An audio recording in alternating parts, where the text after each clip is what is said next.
Mayor Brandon Johnson heads to Springfield Wednesday to lobby state lawmakers with just 3 weeks left in the legislative session. Yeah, the mayor and the governor appearing together today at a groundbreaking outside the former Thompson Center. WGN political reporter Taman Bradley live downtown with more. Taman? Ray and Micah, even when the mayor and governor are from the same party, there's tension. Sometimes it's not so obvious. Today it was. Today, Governor Pritzker and Mayor Johnson together for the start of construction on the Thompson Center redevelopment for Google. Both men support the tech company and the jobs they've brought to Chicago. But on various other issues, the leaders are far apart.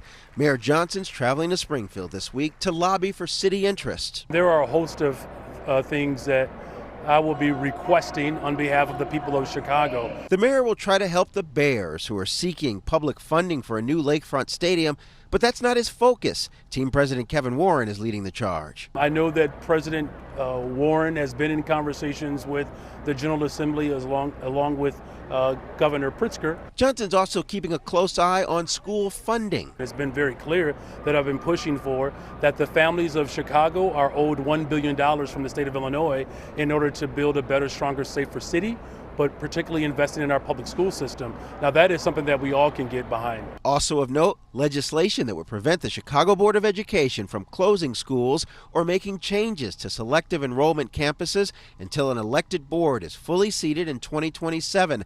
The legislation is a response to the board's declaration last December that it will shift its priority from selective enrollment schools to neighborhood ones. Mayor Johnson, a former Chicago Teachers Union organizer, has not proposed closing selective enrollment schools, but the bill would protect charter schools that are up for renewal in the coming years.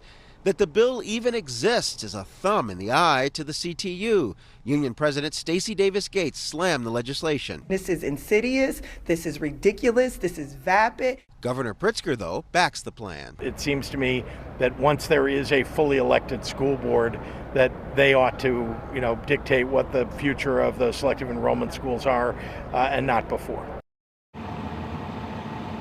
After a violent weekend that included the cancellation of a Cinco de Mayo celebration and mass arrests at the Art Institute, the mayor and governor both insist that Chicago will be ready to protect the DNC this summer.